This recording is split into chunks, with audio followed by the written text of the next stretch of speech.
Hello, everyone. Welcome to the seventh session of the In Whose Place virtual conference. Um, I'm Lawrence Stewart, the chair for this session. I just completed my master's through the history workshop, and I'm helping with this conference. Um, the the contributors in this session focus on heritages. Which heritages we celebrate, whose heritages we remember, and how critically or uncritically we view the spatial heritages of imperial expansion, the mineral revolution, colonialism, and apartheid. Um, this session probes the nuances and complications of heritage in South Africa and examines both the pitfalls and possible benefits of heritage conservation. It highlights the contestations and politics over these spatial heritages and the extent to which they represent the experiences of ordinary South Africans. We will have four presentations, five presenters in total. Um, Gilles Barrault is a lecturer and researcher in sociolinguistics at WITS. He focuses on gentrification, consumption, and heritage. And his presentation will focus on heritage tours in Marshalltown, central Johannesburg. Naomi Roux is an urbanist and visual historian who works on heritage, memory, and spatial politics. She is a lecturer at UCT's School of Architecture and will focus on architecture and heritage in Salt River in Cape Town. Greer Valley is a lecturer in art history at WITS, in the history of art at WITS. She focuses on the African colonial experience and through curatorial interventions in institutions and exhibition spaces. Greer will do a presentation with Sibonelo Gumede, who is an urbanist and researcher who looks at the city-making processes and citizenship in post-colonial urban environments. They will speak about the Save Our Berea movement in Durban. The final presenter is Caio Araujo, who is a postdoctoral fellow at WISER. He focuses on the history of empire, decolonization, race, gender, and sexuality broadly, but his presentation specifically will be on the relatively uncontested legacy of Bartholomew Dyers in Southern Africa. Each presenter will have 15 to 20 minutes. I'll send you a private message at 15 minutes and kind of pester you a bit more as if 20 minutes, if you get to 20 minutes. For all the participants, please do post comments throughout the presentations. It's helpful to stimulate discussion and thought throughout each person's presentation. And I will open for questions after everyone has presented. Gilles will be up first. So if you're ready, Gilles.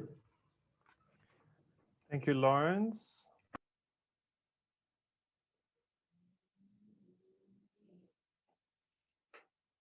So good afternoon, and first thank you to the organizers for such a wonderful conference and for managing to host it online. Despite the difficulties, it feels like such a treat. So what I'm going to talk about today is taken from a book I'm busy writing on the strategies employed by mostly white private urban developers post-apartheid to make profit in the neighborhood of Marshalltown in the CBD of Johannesburg. In this talk, I'm going to explain the impact of such urban development on the traces of colonialism and apartheid in Marshalltown's landscape. For this, I use interviews with developers and photographs of signs to unpack how mining and architectural heritage are foregrounded to overshadow the area's colonial legacy and apartheid history. So for those not familiar with Johannesburg, I need to say a few words on its inception and decline as to make sense of the discourses used by the developers to justify their vision, but also to explain the type of development specific to Marshalltown. So the city was founded and developed after the discovery of gold. The abundance of the mineral is solely responsible for the extremely rapid transition of the city from a mining camp in the 1880s to a major metropolis in the 1920s. As buildings are built higher and higher until the 1970s, the post-war economic boom leads to a suburban flight, as middle-class residents look for greener spaces away from the mining dust polluting the inner city. And then, as Keith Bevan argues, Johannesburg's downfall began when the apartheid municipal government made poor planning decisions since the late 1950s, pushing businesses to leave the inner city in order to find more customers in shopping malls in the suburbs. This is followed by the redlining technique employed by the banks and to restrict Black businesses and citizens from taking over apartments and shops, which thus stay empty for years before some are taken over by vagrants and migrants, desperate for housing and dependent on the informal trade economy. So the lack of municipal care and missing body corporates also lead to urban decay and skyrocketing crime statistics.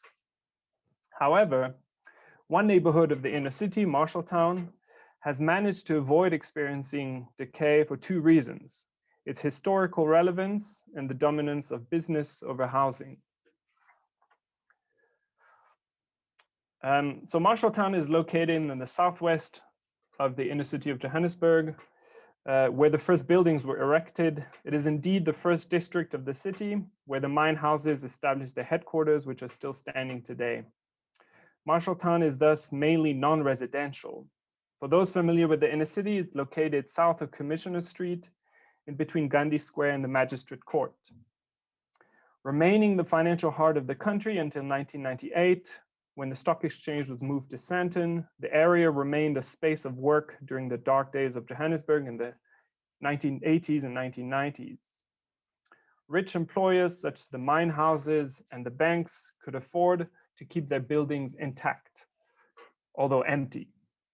Marshalltown is also where the first private development efforts emerged in the mid-1990s and early 2000s. The first democratically elected municipal government in 1995 inherited a ruined city due to the aforementioned poor urban planning decisions. Private developers offered to help with the renovation and redevelopment of the neighborhood in exchange for the lease of its main spaces. So the developers borrowed an urban planning model called the City Improvement District from the West after witnessing its success in cities like London, New York, and Edinburgh. And thus a lot of the area became privatized. The new tax is quickly used to introduce private 24-hour security, private rubbish collection, pedestrianize the area, create new retail spaces with the aim to cater for the working white-collar workers and middle-class urban explorers, as well as to showcase the area's history of mining. So the fact that the neighborhood is managed by private developers means that the visual landscape of Marshalltown is highly controlled. Businesses, for example, must request approval from the CID before displaying any sign on their windows. It results in what John Allen dubs ambient power, when spaces appear open in public, but the careful design and constant supervision let us know it is not.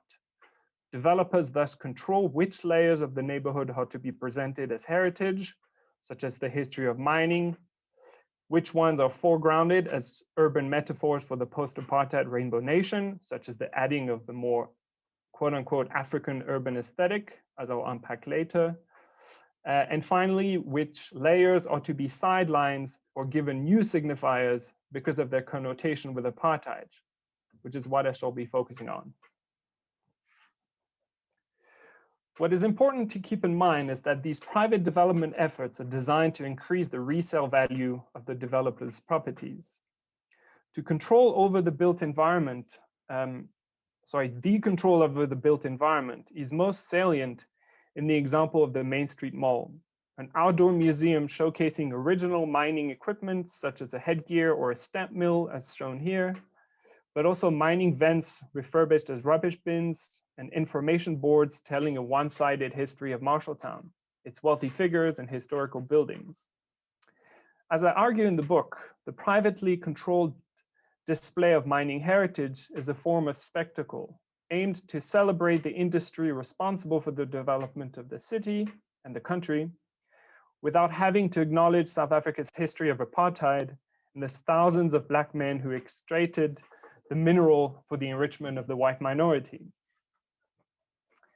My first example is the site of the former Marshall Square police station on Main Street, which used to be the main station in Johannesburg until it was torn down and replaced with John Vorster Square on Commissioner Street in 1968, now known as the Johannesburg Central Police Station. The site is significant for its loaded history.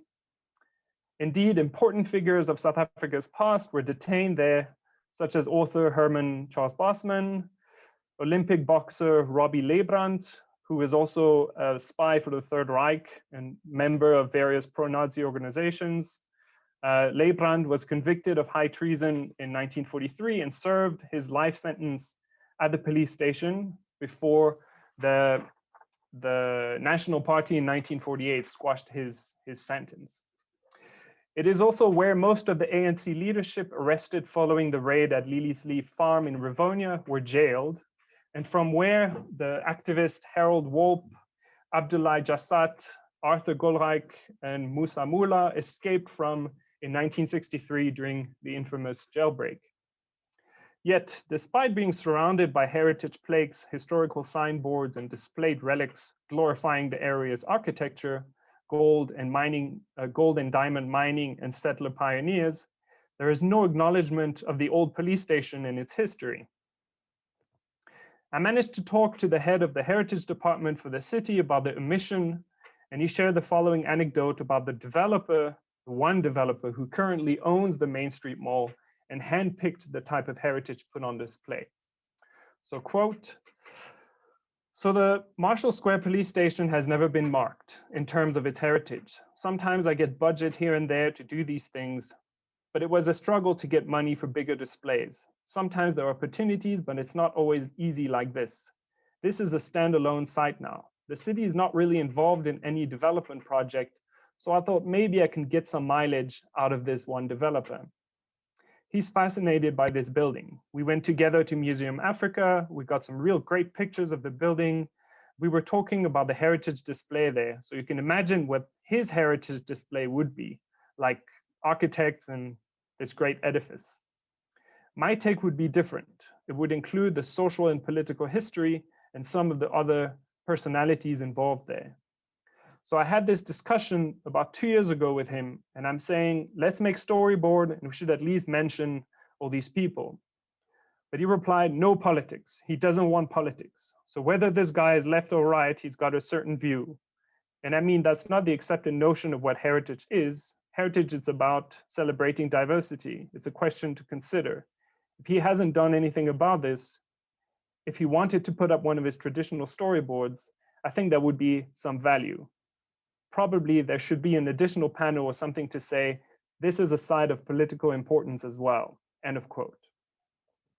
So here we have someone from the public sector with the aim to acknowledge the political history and significance of the site, but being stopped by a white private developer who took over the land from the municipality after apartheid and who would rather celebrate the building's architecture rather than to remind passerbys of its links to the country's fascist and apartheid history. The second example is an event called an Insta Walk, which took place on June 16th, 2015 in Marshalltown, which I followed. The concept was for amateur photographers to walk together through an area to shoot what makes it interesting and share the results on Instagram. Many Insta Walks have been organized in the past few years all over Johannesburg, sometimes even by the municipality itself to promote certain areas, but none had had as much success as this one when over 200 people came.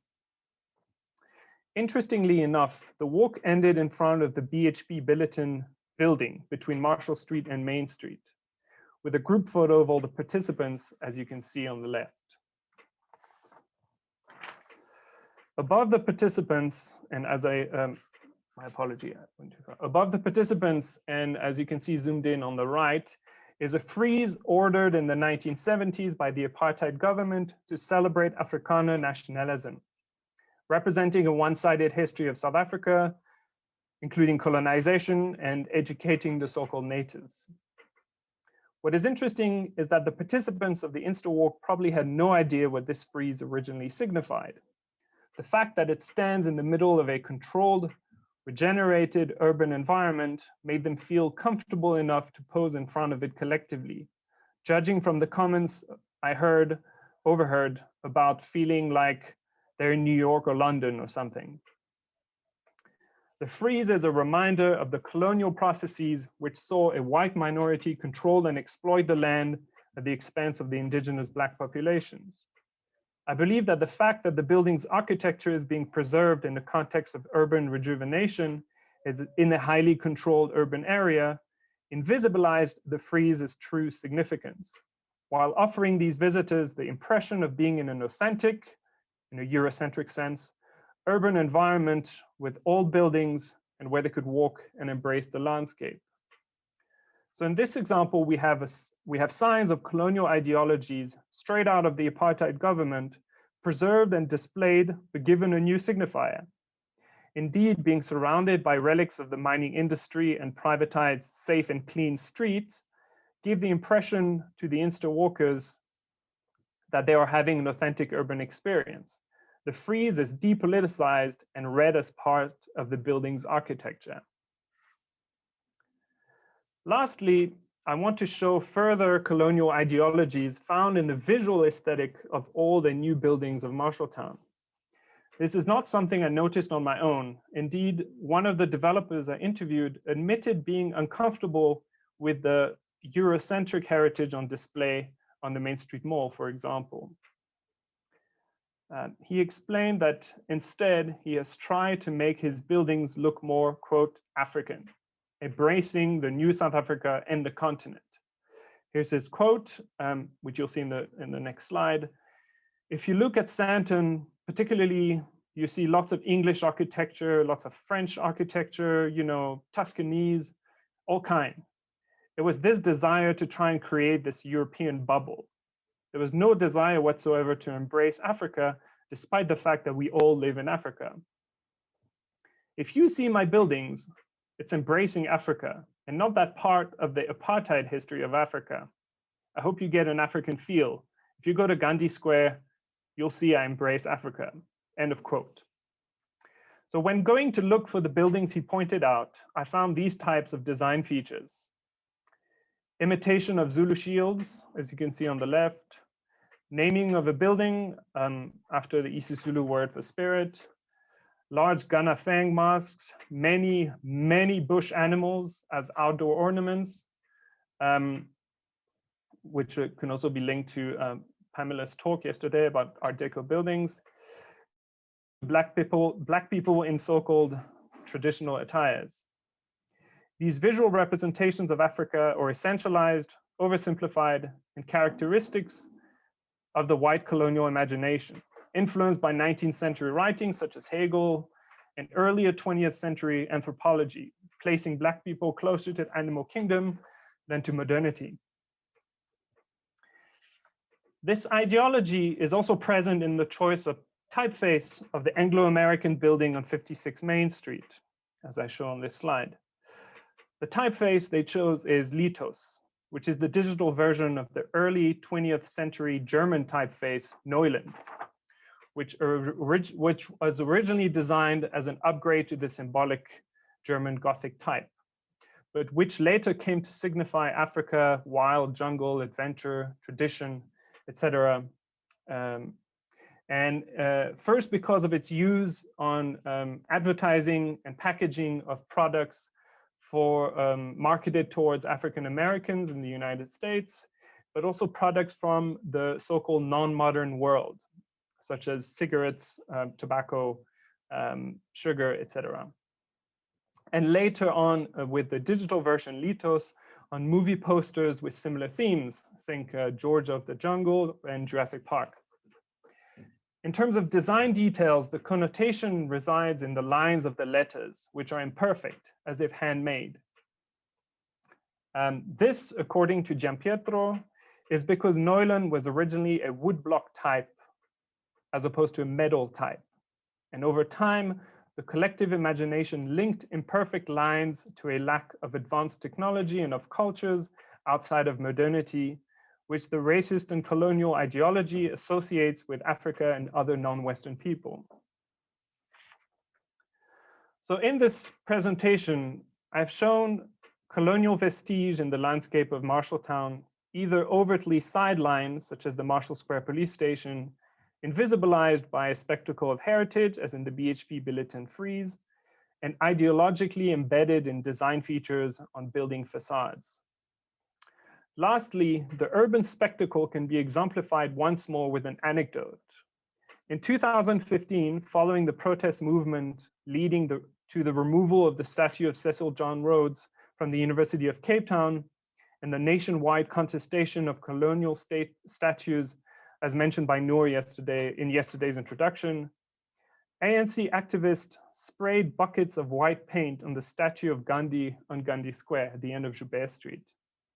The protest action was to condemn Gandhi's well-documented racist attitudes towards Black South Africans. However, the renaming of the square and installation of the statue is one of the rare involvements by the city of Johannesburg, actually the same heritage expert I interviewed earlier, who convinced the private developers to add some signs of social history. Indeed, the private developers wanted to call it Renaissance Square, but he managed to convince them to call it Gandhi Square. So the activists were possibly not aware of other overt signs of colonialism down the street in Marshalltown, like the ones I talked about, because of their embeddedness within the urban landscape, as opposed to the statues which communicate clear messages.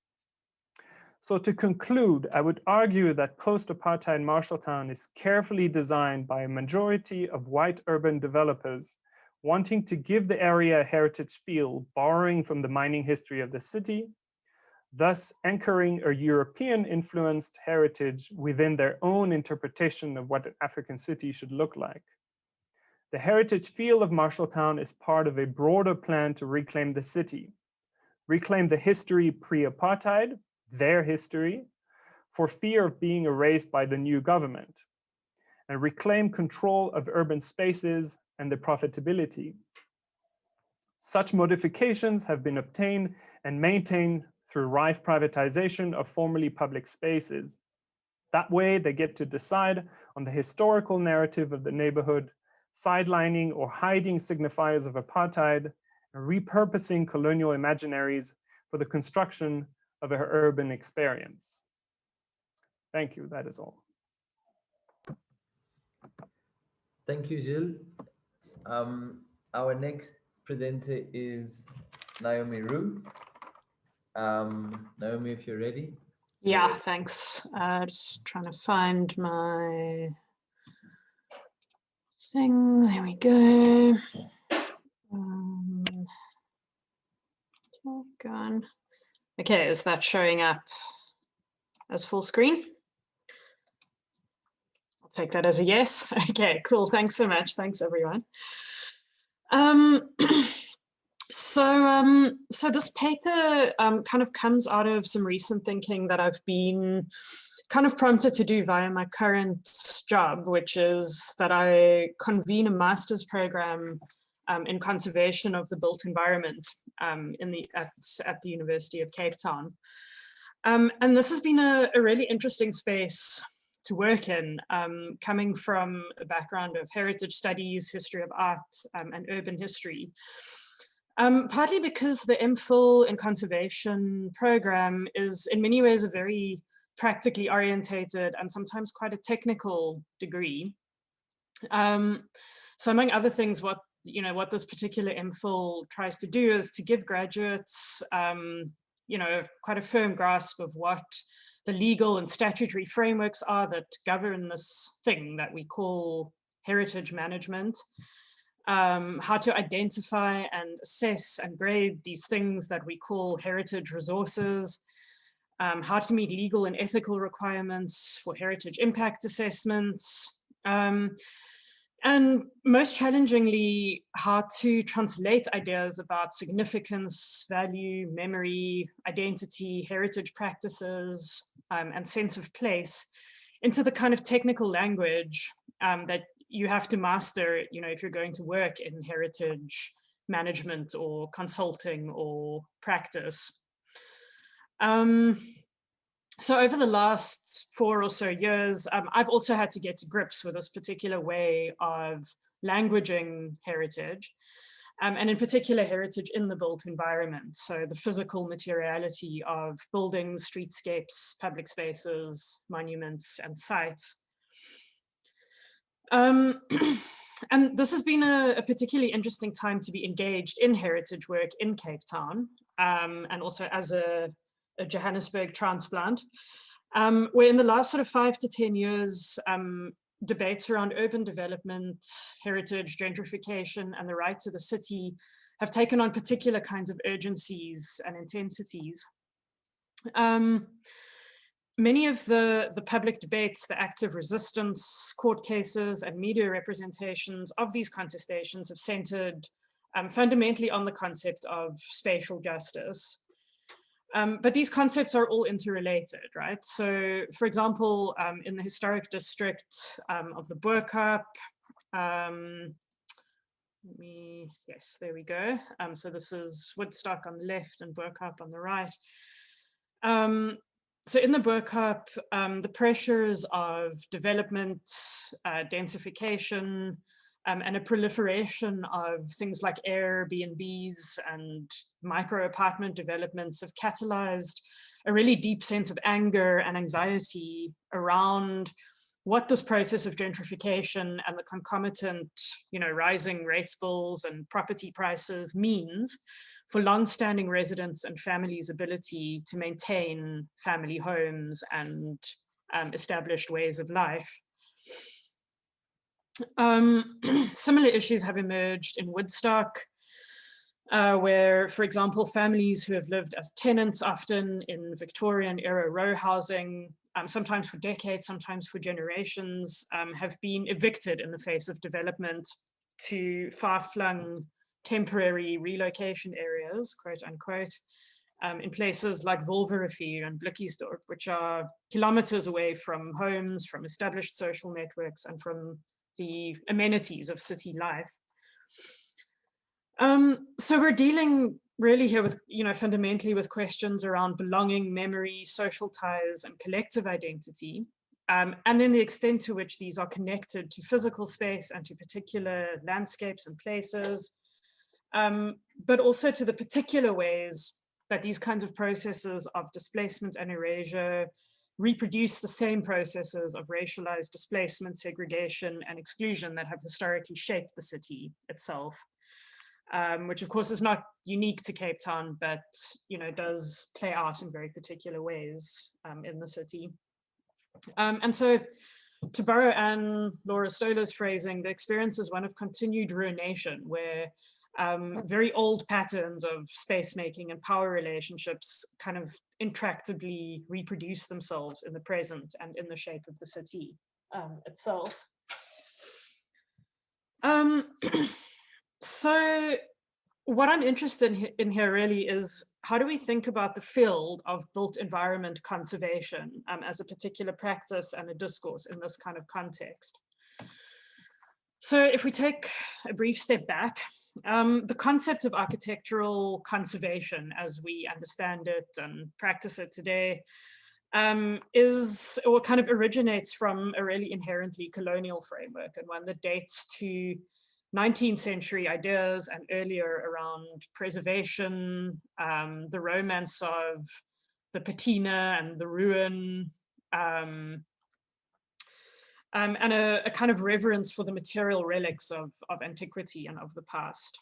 And we can see these ideas in action if we look at the heritage legislation that predated the current Heritage Resources Act, the National Heritage Resources Act, and this is the National Monuments Act of 1969. So the Monuments Act enabled the creation of national monuments, surprisingly, which at this time was the only really formal heritage protection that was offered. So as we would expect, national monuments as declared under the NMA were overwhelmingly linked to kind of architecturally and politically significant structures as these were understood by an apartheid state and yeah, and within an apartheid kind of intellectual milieu. You know, so we're talking about things like the Castle of Good Hope, which you see at the moment, Cape Dutch farmhouses, this is Groot Constantia, monuments and memorials, perhaps, you know, significant Victorian era residential buildings or public buildings and so on. So with little space for recognizing complex landscapes or intangible heritage, and definitely no space for heritages outside of a kind of narrowly Eurocentric colonial and apartheid concept of heritage value. So the 1999 National Heritage Resources Act, which is what heritage is governed by in South Africa today, repealed the Monuments Act. And it was gazetted in the midst of the transformational time period of the 1990s. And so the National Heritage Resources Act does allow for a much wider range of what might be considered heritage significance, whose interests in heritage are to be taken into account. And it endeavored to link the management of heritage with a constitutional and rights-based framework. But in practice, a great deal of the technical and the bureaucratic processes around heritage management, I think, remains really embedded in the materiality of buildings and sites and structures. So certainly, you know, the concept of what qualifies a site to be recognized as having heritage significance have shifted, and in some respects very dramatically. But the legal protections and management structures for heritage significance remains very much predicated on physical structure, the building as object, and I think quite narrow conceptualizations often of authenticity and this kind of primacy of the architectural object. And in part, you know, this is because the law is generally not, I think, a very good tool to govern things like memory, meaning, association, or practice. So the law is good at telling us, you know, what walls we can break down and how tall our buildings can be and what shape our new windows should be. You know, and perhaps we don't really want the law to go much beyond that. But that is the framework that, you know, that we operate in. But so that said, and in the midst of those caveats, I think one of the results of this kind of material framework for managing heritage is that heritage practice has kind of accrued or sort of sits within a pretty conservative reputation. The Western Cape Property Development Forum recently conducted the survey of their members to support an argument that heritage restrictions were preventing valuable development and investment from going ahead because heritage was seen as so risky and erratic. You know, so opposed to kind of any form of change, inherently conservative, fetishizing materiality and historic landscape at the expense of job creation, cash injections, and spatial and economic transformation of the urban landscape. And, you know, my own highly unscientific and anecdotal experience of, you know, kind of activist and urbanist groups on social media also kind of points to a sense that, you know, heritage concerns that are raised as an argument against particular forms of spatial development and change, you know, are often seen as really fundamentally kind of NIMBYist or exclusionary or elitist, you know, not in my backyard. You know, why would you prioritize these vestigial remnants of a, you know, Victorian suburban cityscapes over a really urgent need for radical spatial transformation, you know, along with densification and well-located affordable housing? You know, so at what point do heritage concerns start to bleed into, you know, kind of colonial architectural nostalgia? And you know, in many cases, yes, this is a fair accusation. You know, and heritage does do some pretty heavy lifting at times in support of conservative ideals about who the city is for, who belongs, who has the right to urban space, and in whose interests urban space should be made. And at the same time, it is also true that Cape Town is a city that is in dire need of radical spatial transformation, and that transformation needs to happen in a way that's not driven purely by a profit motive. So the question I'm trying to pose here is, you know, is whether we can hold all of, or how do we hold all of these realities at the same time? And is there a way that we can enable the practice of built environment conservation to also be a transformative force, or is this inherently an oxymoron? So just turning kind of in the last few minutes to a slightly more concrete set of examples, pun not intended. I want to use the last few minutes of this presentation to talk about some recent heritage-related interventions or debates in the neighborhood of Salt River in Cape Town. So here it is, for those who are not familiar with Cape Town. This, if you can see my cursor, this is sort of where Salt River is, the Salt River Circle. So the city center, so Woodstock is kind of here. The city center is off this way. This is Main Road down here that sort of leads into the southern suburbs. And yeah, so Salt River is this sort of triangle square thing in the center here. Salt River is historically a working class and middle class neighborhood. It was established in the late 19th century, mainly to house British railway workers, so who were busy constructing the railway network that so profoundly shaped Cape Town's geography in the early 20th century. And from the mid 20th century, perhaps a bit earlier, Salt River and neighboring Woodstock were the heart of the city's textile industry.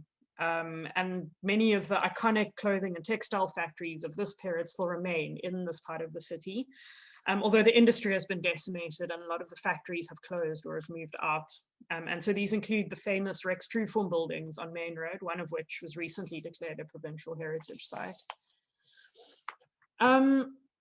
The residential heart of Salt River, so by that I mean this sort of section here. You can see this is kind of fine-grained residential, and this is more sort of light industrial factory, yeah, sort of light industrial fabric. But the residential heart of Salt River is spatially still fairly close to its original form of 100 to 120-ish years ago. So this triangle of fine-grained, single-story, semi-detached row houses, pretty narrow streets. The streetscape in the neighborhood itself are human-scaled and walkable. And this residential pocket is kind of bordered on most sides by main thoroughfares and by this light industrial sort of modernist factory architecture. And so in practice, what this means is that while there has been quite extensive development and adaptive reuse of a lot of the factory buildings sort of at the edges, so, you know, this building, for example, is now a student residence. The residential area has actually remained sort of fairly intact. So that's this sort of, you know, this is a school, this is a shop, and then this is kind of typical of the housing stock of the area. And, you know, and partly that I think is a sort of urban design, an urban design accident. You know, the streets are really narrow, they're mostly one-ways. It's not really a shortcut to anywhere or a thoroughfare. So it's almost been protected by its particular position in the city and its particular geography in that sense. But at the same time, you know, from interviews and discussions and a recent heritage inventorying project with residents, and especially those associated with the very active Salt River Heritage Society, it's clear that a lot of long-term residents do feel quite deeply unsettled and anxious about the way that Salt River's surrounds are being transformed. So, you know, old textile factories are becoming student housing developments.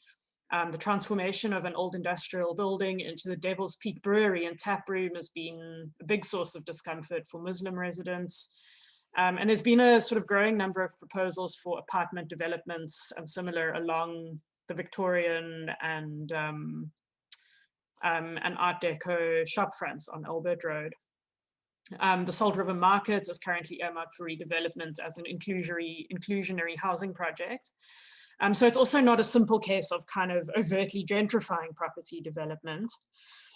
In 15 minutes. Okay, I'm nearly there.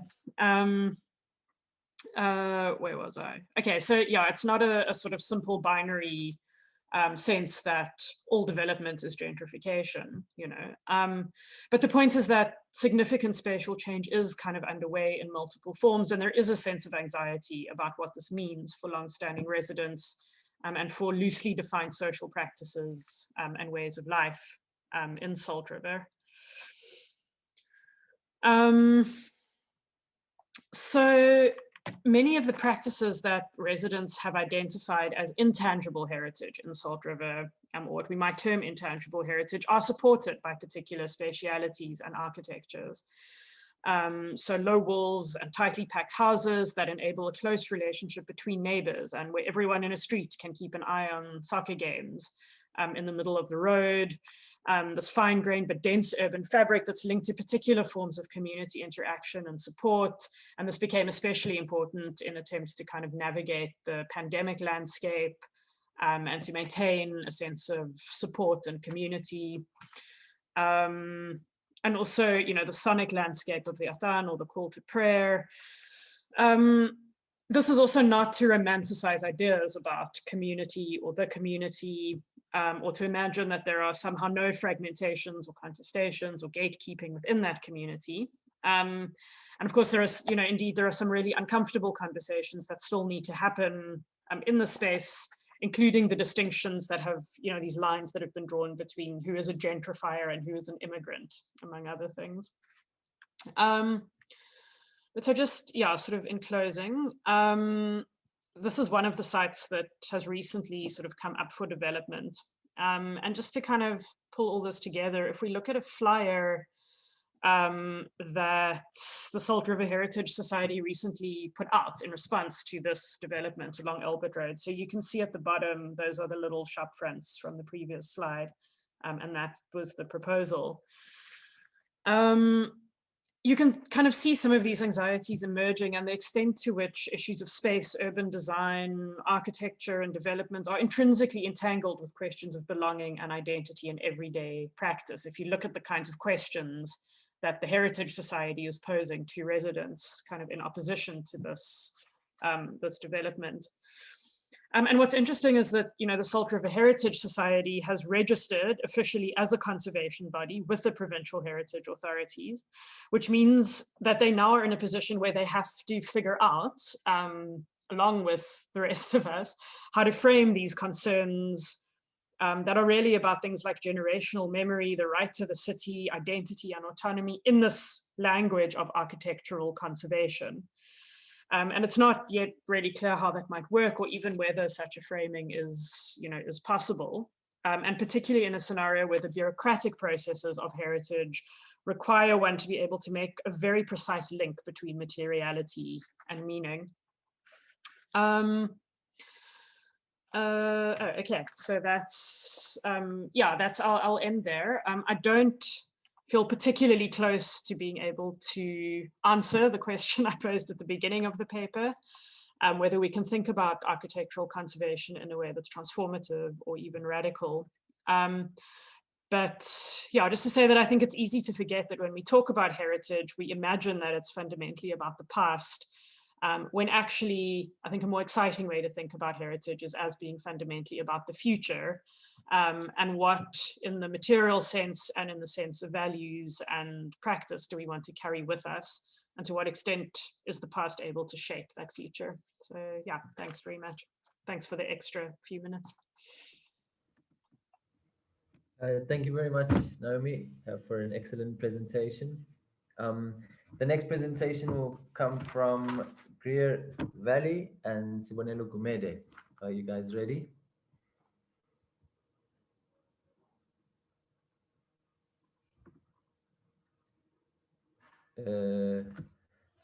They will be speaking on the Save Our Berea movement in Durban. I can't quite see either of them yet. Hi, yes, I am ready. I just sort of, somehow I've lost the screen that shares my video. I don't know if you can see it, but thank you. Yeah. Thank you. Just to say that I am joined by my colleagues Sibonelo Gumede, as well as Adima Davies, and we are working collaboratively on this paper. And they will join for the Q&A. Okay, just want to get to the paper. Sibonelo, my colleague, will be sharing the presentation throughout my reading of the paper. So I just hope he's here, but I will start in the meantime. As mentioned before, we are looking at the heritage activist group Save Our Berea, who are located in Durban, and the politics around heritage and race in the discussion of thinking around the post-apartheid, post-colonial city. So South Africa, frequently thought of as a country in transition, is emerging from the early post-apartheid era, where the state promoted an attitude of national reconciliation.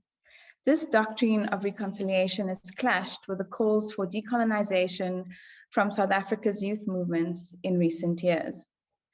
Movements like Rose Must Fall from the University of Cape Town have centered questions of knowledge production and epistemic violence when thinking about South Africa's colonial heritage. Some analysts also argue that South Africa can no longer be thought of as a country in transition, but instead has settled into an era of the post-apartheid. Given the political and social change the country has experienced in the past 27 years, the neo-colonial South African city is the site of production for new urban imaginaries through which the city is made intelligible and its social spaces rendered legible. In this paper, we turn our attention to the Berea, the oldest residential suburb in South Africa's northeastern coastal city of Durban. Durban's CBD and the adjacent suburb of the Berea have experienced substantial white flight and a steady increase in racialized as Indian and Black residents from the 1990s onwards, resulting in a diverse inner city demographic in the present. This marks a significant shift away from the predominantly white urban center during apartheid. For example, Bill Freund contends that the densely built up but affluent suburban mix around Musgrave Center on the central Berea, once entirely white, has rapidly acquired a largely racialized as Indian population. The formation of civic action and resident association groups is a phenomenon that developed in parallel to post-1994 socio-spatial change. An example of these groups is Save Our Berea, a resident organization that has been active in Durban since 2013. The group's Facebook page describes the organization as follows. The Save Our Berea Facebook page was created by a group of activists who have come together to form Save Our Berea Working Committee, specifically to protest against eThekwini's lack of bylaw enforcement and serial neglect of our once beautiful Berea. We hope to make a positive difference by agitating and lobbying for improvement and change, specifically by turning around the broken window syndrome blighting our suburbs. Tell us about absent landlords, slumlords, illegal businesses, abandoned houses, illegal building and alterations without approved plans, as well as the illegal destruction of trees in your area. Put your stories on our Facebook page. If nobody else is listening, we will. This is your Berea, your investment in our city, your future. We say it's time to take back our streets, our suburbs, our lives. Now is the time to save our Berea. Similarly, a Berea Mail newspaper with a headline, Save Our Berea, exclamation, dated to 2013, claims, once an upmarket, leafy and attractive suburb, the Berea has now plummeted into an area plagued by vagrants, street children and prostitutes. Buildings, many of which have been declared heritage sites, have been abandoned, totally neglected or renovated without proper plans or authorization. Geographically, the Berea consists of the suburbs of Upper Glenwood, Umbilo, Musgrave, Essenwood, and Morningside, located along a long ridge that looks over the eThekwini Bay. Its dominant mix of what has been termed late Victorian and Edwardian architecture are among the remnants of the city's British colonial period, when the area was home to Durban's most affluent white families. Under apartheid segregationist law, the Berea was declared a white residential area, and the legacies of this are evident in how the space functions in the social imaginary. Groups like Save the Berea are engaged in projects that guard against what they consider to be the destruction and degradation of what is defined as Berea's heritage architecture. Fueled by anxieties around the potential disappearance of these buildings, they create a forum and communal sense of belonging where stakeholders with interests in maintaining and preserving this heritage can share their experiences. Much of this communing happens online on Save Our Berea's Facebook page, where notions of loss, nostalgia, and a desire for a particular kind of city futurity based on notions of privilege and entitlement collide. In a sense, the virtual space provides the platform for the group to engage in a reimagining and recreation of what is perceived as loss in the physical sense. Perhaps the need to protect the architectural and spatial heritage of this area speaks to a broader set of anxieties about what Durban and South Africa's future urban landscape might look like in the face of changing demographics. In this paper, we reflect on this perceived loss as it relates to architectural heritage and the settler colonial sense of self in South Africa's urban context. In White Innocence, Paradoxes of Colonialism and Race, Gloria Wekker reflects on the white European sense of self and draws on Edward Said's notion of the cultural archive to argue that it has influenced historical cultural configurations and current dominant self-representations in culture. Wekker's contention is that an unacknowledged reservoir of knowledge and feelings based on 400 years of imperial rule have played a vital but unacknowledged part in the dominant meaning-making processes taking place in the neo-colonial world. Given this, we are interested in how settler colonial logics based on the cultural archive of Western imperialism play out in the heritage and preservation politics in Durban. The built environment as tangible heritage is evidence of the past and what it represents. Therefore, it can be named, categorized, and controlled by those who have the power to do so.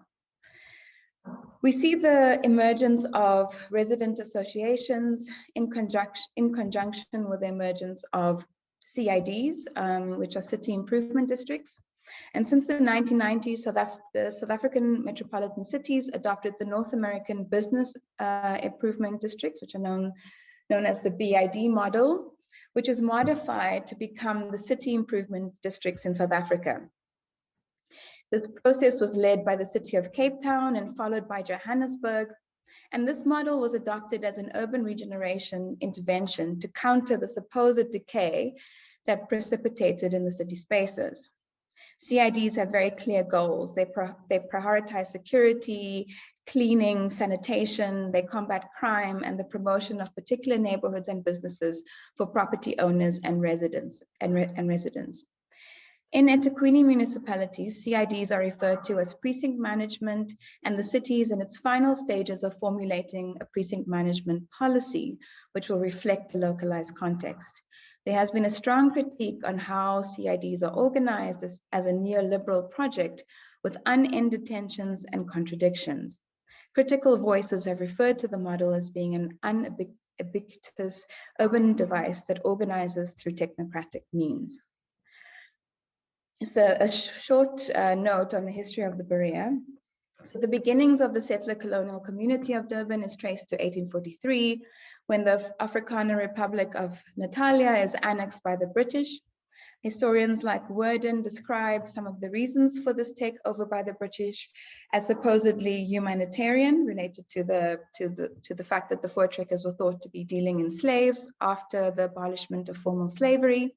Also attempts at curbing Voortrekker rivalry to British traders at Port Natal, and an attempt to curtail Nguni migration further south, which could disrupt the precious British Eastern Cape frontier.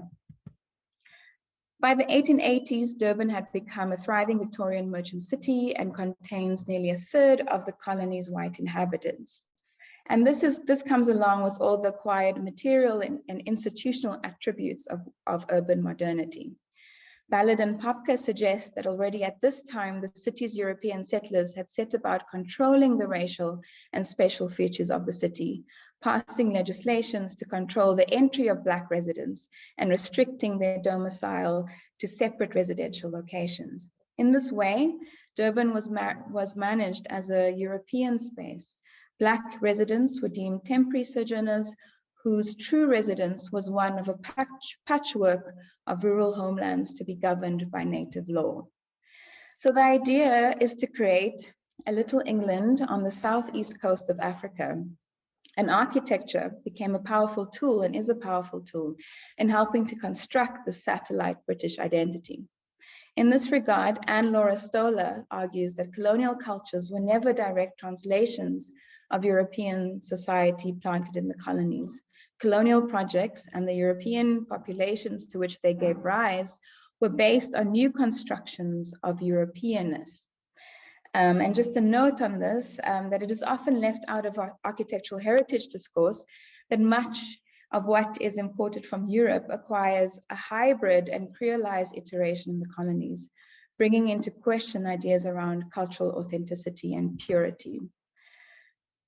Beyond the aesthetics of these imports, deeply embedded in the colonial architectural heritage of the Berea is the display of power.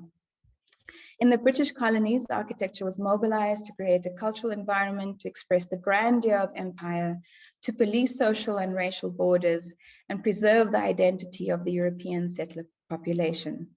Architecture is used as an instrument to protect the authority of colonial rule and stabilize the fragile European identity at the frontiers. The city of Durban was a pioneer in developing practices of spatial segregation, which later became central to policies of apartheid South Africa. These segregation practices developed in response to a rapidly urbanizing city towards the end of the 19th century, which brought white settlers in increasing contact with the Black and brown bodies of racialized as Indian and African laborers in the city.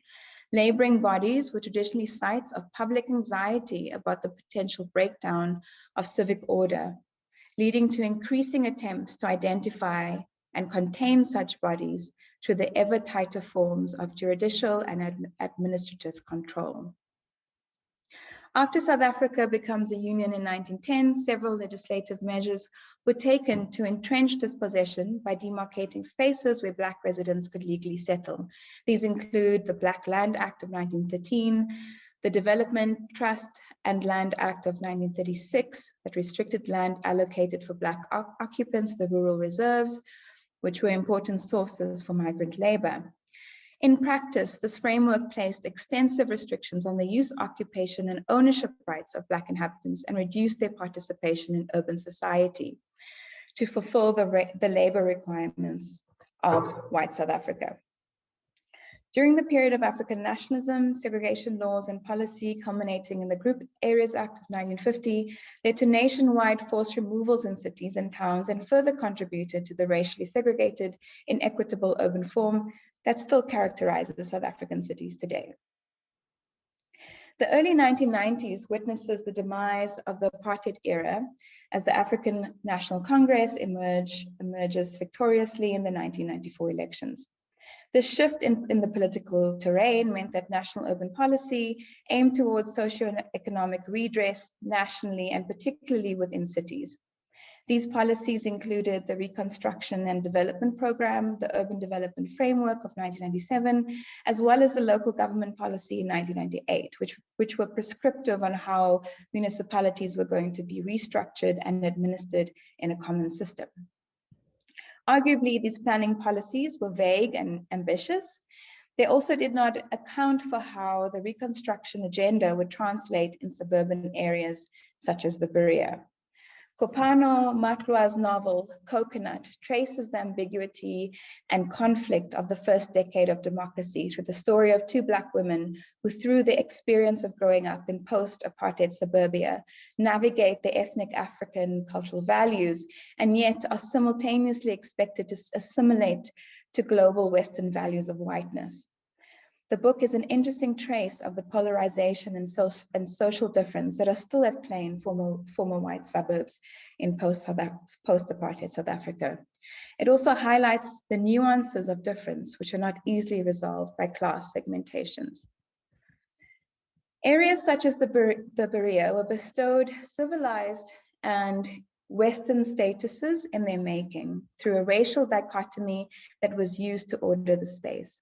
In interviews that focus on perceptions of urban change among white residents of the Berea after 1994, Ballard has shown that there existed an unambiguously racial dimension to perceived urban change. These perceptions, Ballard argues, are linked to the spatial imagination of the Group Areas Act and responses to its demise. Where it was once very much ours under apartheid, the fear and perception in the present is that it is increasingly theirs since democracy. These perceptions also reaffirm obsolete ideologies beyond the material and operate as a plea to maintain what remains of the status quo. It is also important to note, however, that Berea, just like many South African suburbs, have never been exclusively white. Black people, especially African, inhabited these spaces as laborers and dwellers, as suburbs in South Africa are sustained and maintained by Black labor. Problems arise when Black people come to participate as agents who take ownership and forge meaningful contributions to urban space, ultimately changing its identity.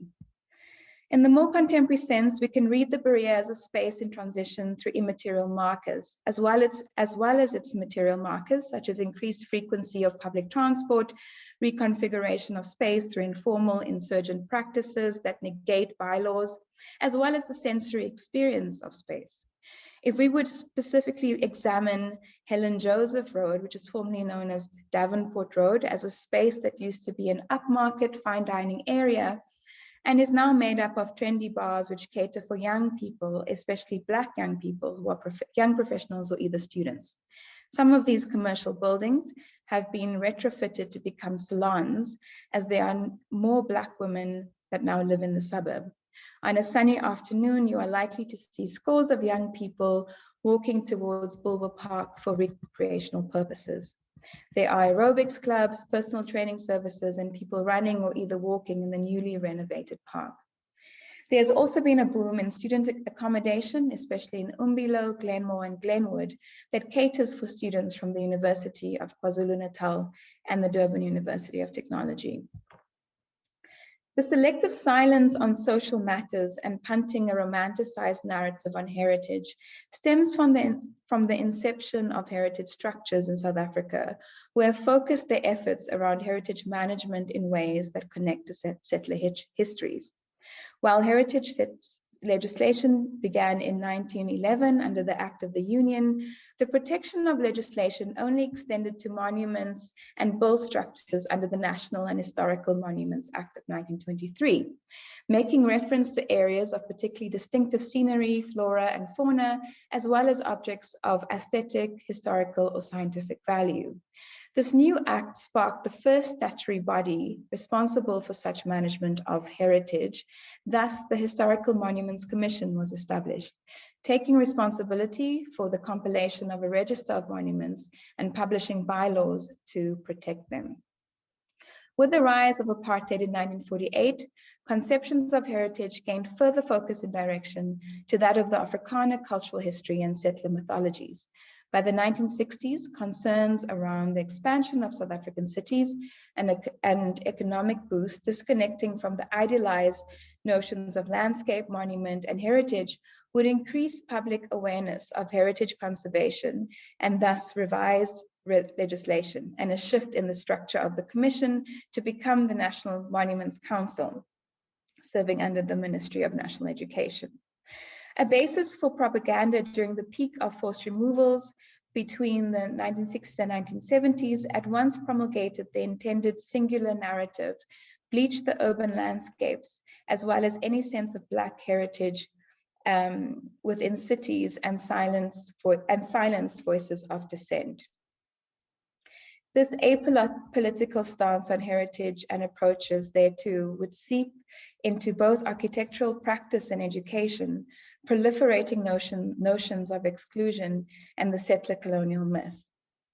Continuing the national tradition, the heritage sector in the KwaZulu-Natal province consists of a number of individuals and groups that have drastically different histories and motives for the practice of heritage. KwaZulu-Natal's AMAFA, meaning Cultural Heritage in isiZulu, and Research Institute is the Provincial Heritage Resources Authority for KwaZulu-Natal, established under the terms of the KZN Heritage Act of 1997, whose role, as their stated overview, is to strive for excellence in the conservation, management, interpretation, and sustainable utilization of the heritage resources of KwaZulu-Natal for present and future generations. Through its compliance department, AMAFA is the responsible body for overseeing and authorizing any applications for consideration of the issuing of permits for the demolition, damage to, alterations, or additions to building sites and graves. As per the National Heritage Resources Act, any building over the age of 60 years is considered an historical site and is thus subject to AMAFA application and approval prior to the commencement of any work. Given the age of the city of Durban, this gauge now includes an increasing number of properties, often with little to no historical significance. Further, 27 years into the era of democratic South Africa, mention must be made of the overlap of buildings from the apartheid colonial era protected by this act. Heritage discourse operates as potentially the principal site for negotiating issues of culture, identity, and citizenship. It is gravely troubling then that the heritage committees of the South African Institute of Architects in the KZN region have been enabled to maintain their singular narrative of heritage, indicative of the structure's original founding purpose to fuel apartheid straight propaganda of colonial mythology. Here, heritage has become merely a sentimental attachment to the notions of grandeur in the past, preoccupying itself with the spectacle of authenticity, lacking rigor and criticality of the contemporary practice, which acknowledges both the rootedness and constructedness of cultural identities, seeking to wholly embrace transformation, comprehending history in its full complexity, and owning up to the crimes of the past.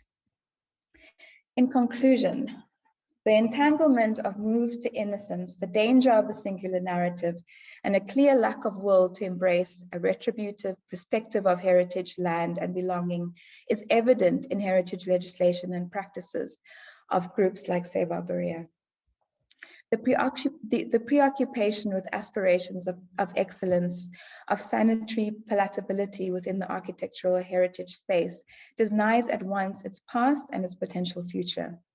Beyond the myth of settler colonial history, we need to ask what an architecture of a people displaced due to apartheid colonialism's urbanicide could look like as a means of restoring connections between people and the land.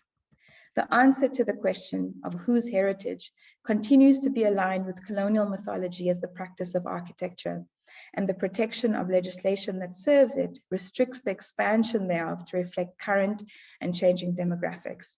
Further, the overt racism inherent in preserving settler colonial history often goes unchallenged. What would an ideal urban futurity for Durban look like?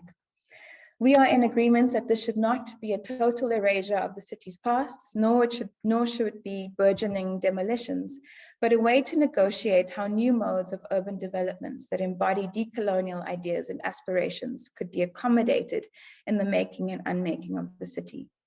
Hegemonic understandings of the city should be seen as limiting and a negation of the responsibility to truly reckon with the frictions of building a space of radical imagining that is needed to achieve objectives around inclusivity, equity, and access.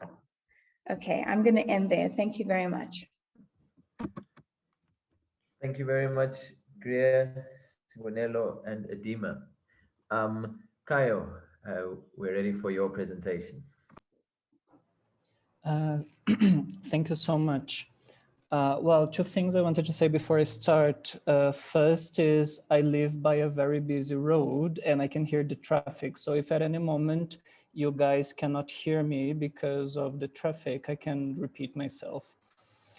Secondly is I had prepared a 15 minutes presentation, so it may be a bit shorter than my colleagues, but I guess that's fine. No problem. Let me share the screen.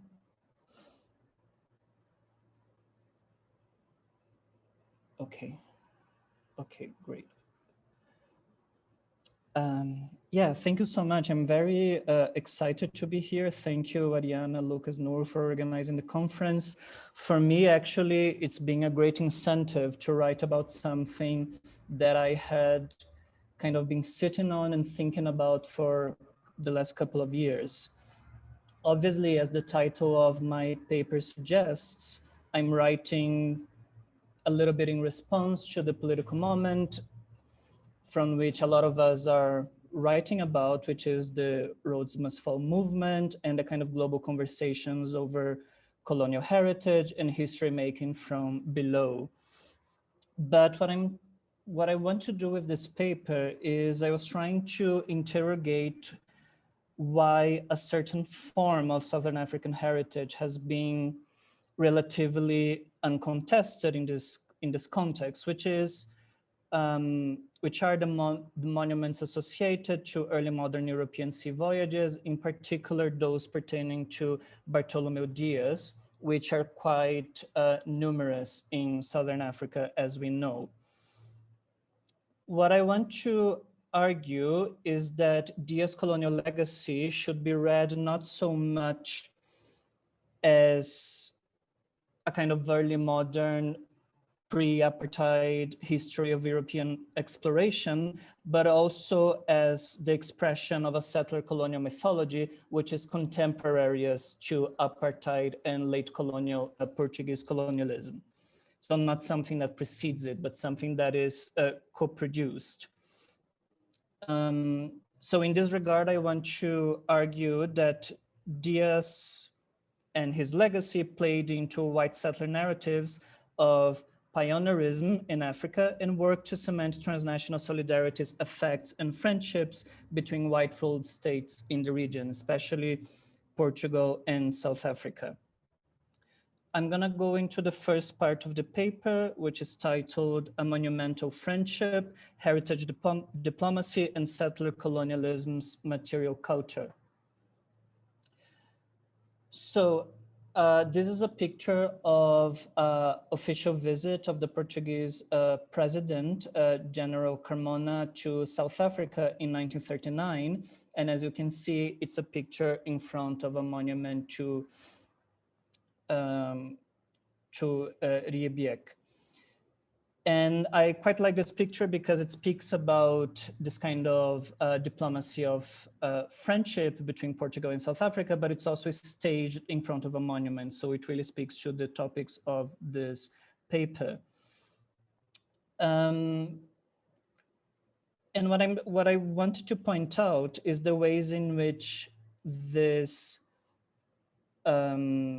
convergence of interests, diplomatic, politically, economically, between Portugal and South Africa, which in the historiography we have been written about and dealt with from this kind of high politics, diplomacy perspective, and a lot of military history as well. I want to approach it otherwise. This is an example of the kind of, which speaks to the kind of work that we already have at our disposal, particularly the military alliance between Portugal, Southern Rhodesia, and South Africa in the late 1960s.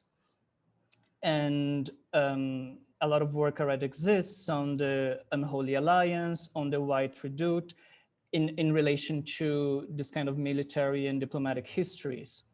What I try to do instead is to show that in the same period, in the 50s and 60s, we also saw a proliferation of forms and instances of recognition, identification, solidarity, political effects, and friendships between white actors across Southern African borders in different spheres as well. In the paper, well, obviously this kind of public performances of friendship could happen in various different spheres and spaces. And in the paper, I want to focus particularly on exchange of material cultural artifacts, which include monuments. And I'll be focusing on 2 monuments. And here I'm engaging a little bit with what Chris Lee has called the cultural turn in diplomatic history. So looking at diplomacy differently than, you know, kind of conventional diplomatic histories that reproduce a kind of language of the state. But also I'm engaging with what Ting Winter has called heritage diplomacy, which is a kind of diplomacy that is made through and as heritage and as monuments. So drawing on this, I will be looking at the transnational making of settler heritage in Southern Africa, particularly these monuments and statues to European explorers, and especially Bartholomew Dias. I argue that Dias is a representative of a settler colonial project, which is predicated on a sense of racial solidarity and belonging grounded on imagined memories and histories of white pioneerism in Southern Africa. And here, just because I mentioned this state visit from 1939, I have a little excerpt from a speech that was given on that occasion. So it reads as long as the history of settlement of white civilization in South Africa will be taught, the tales of the adventurous voyages of the Portuguese pioneers around the Cape will continue to thrill the hearts of the youth of South Africa and constitute a living link of sympathy between your people and our own. So it really speaks to this idea of figures such as Dias as kind of embodying this sense of settler friendship in Southern Africa. So in the paper, I want to focus, as I said, on 2 monuments, which I consider to be twin monuments. So they should be looked at as a pair. And I really do think that they speak to a politics of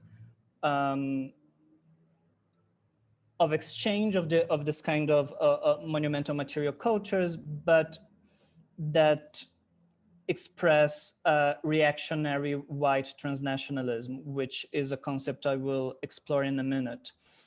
So this is the Compass Rose that was gifted to South Africa, from South Africa to Portugal in 1960.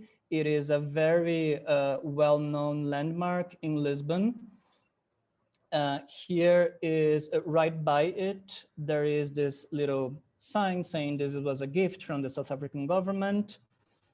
And this is an image from the inauguration. I just wanted to, I'm sorry, the image is not very good, but I wanted to show that you can see the sign on the floor as it was inaugurated. And here is a photo of the larger kind of complex for the Portuguese discoveries as it exists in Lisbon. And you can see the Compass Rose on the floor, the kind of circle on the bottom of the image. This monument was a gift from South Africa, and it was inaugurated in the context of public festivities for the 500-year anniversary of the death of Prince Henry the Navigator. So associated to this, there is the Dias statue in Cape Town, which was also conversely gifted to South Africa by the Portuguese government, and it was also inaugurated in 1960, also in the context of a national festival, which in this case is the Union Festival of South Africa, which celebrated the 50 years of the formation of the Union of South Africa in 1910. I'm going now to the second part of the paper, which is called Dias 1960, Guiding Colonialism and Apartheid Through Turbulent Waters. So I just wanted to give a little bit of context about my own kind of engagement with this idea of Bartholomew Dias, which started here at Wits University. I'm sure as many of us here, I have been doing research at the Cullen Library for some time. And it's actually embarrassing to admit that I've been there so many times and I had never noticed the Dias cross that sits in the entrance hall. But you know, if you really look at it, you'll see that it's a reconstitution made of fragments from the original Dias cross, which was discovered by Eric Eccleston, who was at the time affiliated with Wits University, and it was declared a historical monument in 1939. All this information is there by the cross itself. So that kept me thinking about the kind of larger history of what is this kind of Bartholomew Dias heritage in South Africa. I don't want to talk about this cross specifically because a very good article already exists about it. And the author, Favela Aimar, he argues that this Dias cross at the Cullen Library legitimates a genealogy of white presence in South Africa in a context in which the political mythology of apartheid hoped to deny the anteriority of African presence in the region. In this context, and I'm quoting, the cross offered the possibility of a narrative of white domination in Southern African soil, and end of quote. And of course, it resonated with apartheid's vacant land myth by kind of serving as a proof of European precedence in Southern Africa. I am raising this cross though to suggest that the myth of Dias was not only kind of a political myth,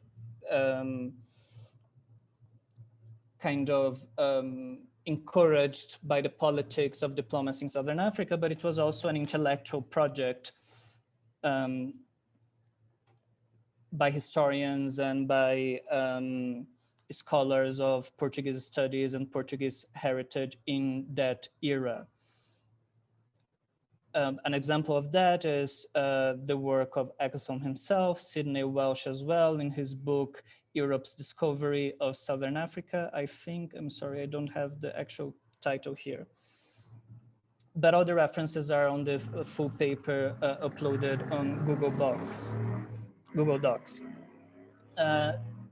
But it was also a kind of a popular mythology as well. This is a book, a very interesting kind of travel book that also served as a guideline to South African milestones in Europe. And in it, there is a whole chapter about South African milestones in Portugal with a lot of detail on the rose compass that I just showed you.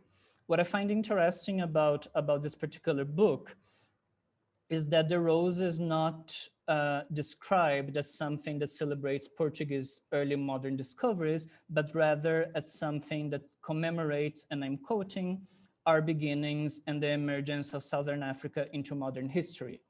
Our beginnings meaning South African beginnings.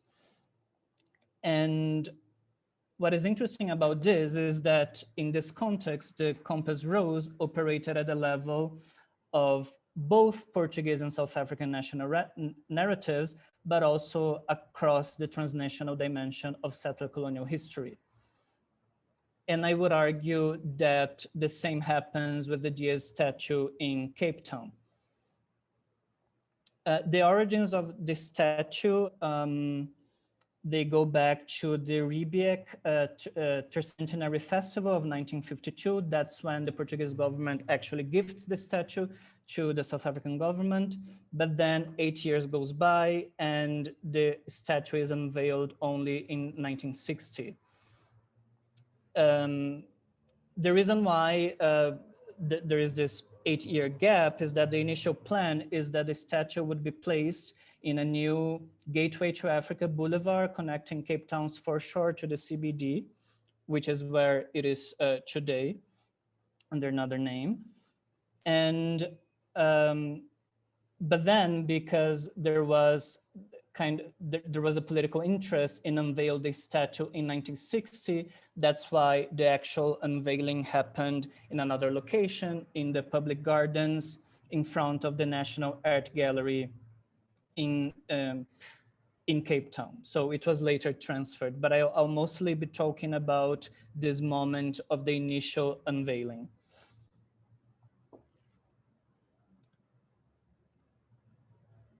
And what is interesting to note is the ways in which the Diaz statue was incorporated into the 1960 Union Festival, which was otherwise a very national festival that was meant to celebrate the national unity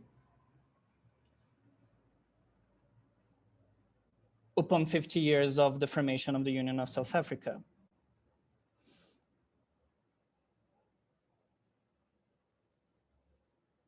Sorry, I'm trying to cut a few parts because I think I'm running out of time.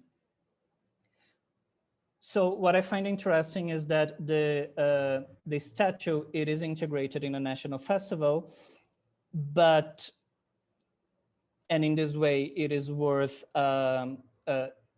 it is considered to be a valuable icon in the national narrative in 1960, but it also speaks to the transnational context of settler colonialism in Southern Africa at the same time. Here, Diaz was celebrated as a symbol of civilization in Africa. And in this vein, the statue served the familiar idea that white tutelage under colonialism and apartheid was a necessary condition for the social uplifting of, quote unquote, the natives. The same notion also played out in the politics of performance during the inauguration of the statue and of the festivities more broadly. For example, a week before the statue was actually unveiled, a torch of civilization was lit in Cape Town, marking the opening of the festival. In the following months, the torch was to be carried throughout South Africa. And the reason why it is important is that during the unveiling of the statue, there was a reference made to the torch by the Portuguese ambassador. And I bring the quote here. Looking at the fantastic achievements of South Africa in the fields of activity, I know that I am admiring a maturing, creative, progressive country in spite of all the problems which South Africa has to face and which I do not underestimate. I look at the statue of Bartolomeu Diaz not only as a token of appreciation from Portugal to an old friend and loyal neighbor. To my mind, it is also a symbol of the ancient mystic light of civilization, which is now being carried by hand through the immense space of South Africa. May the line shine forever. This is a picture of the unveiling of the statue with the Portuguese ambassador in the center and the South African Minister of External Affairs, Eric Lau, on the right. And besides playing into this idea of European civilization in Africa, the statue also materialized the idea of friendship between Portugal and South Africa, as it was very obviously spelled out by the speech that Lau gave in the unveiling ceremony. But what I wanted to point to as well is that the political symbolism of the statue as it was being inaugurated at the moment not only spoke to this kind of past history of European discoveries and civilizations and pioneerism, but also pointed to a future, to the future of settler colonialism. So the statue offered an imagination of settler futurity. And this again can be seen by the speech of Eric Lau during the unveiling. And I bring here a little excerpt. In the days that lie ahead, when other winds will be blowing across Africa, across Southern Africa, and across South Africa, and also across the provinces of Portugal, Mozambique, and Angola, in the days that lie ahead, and these other winds will be blowing, we will need hope, and we'll need the confidence that followed upon the naming by King John of the Cape of Good Hope. So the idea that the statue represented this hope pointed to the future of a stable white Southern Africa. Just to conclude, to me, what is fascinating about this statement is the deployment of Dias not only as a relic or an icon of a shared colonial past, but also as a figure that offered and embodied the promise of settler colonial futurity. The symbolic potential of the Dias statue was both its lack and its excess of history.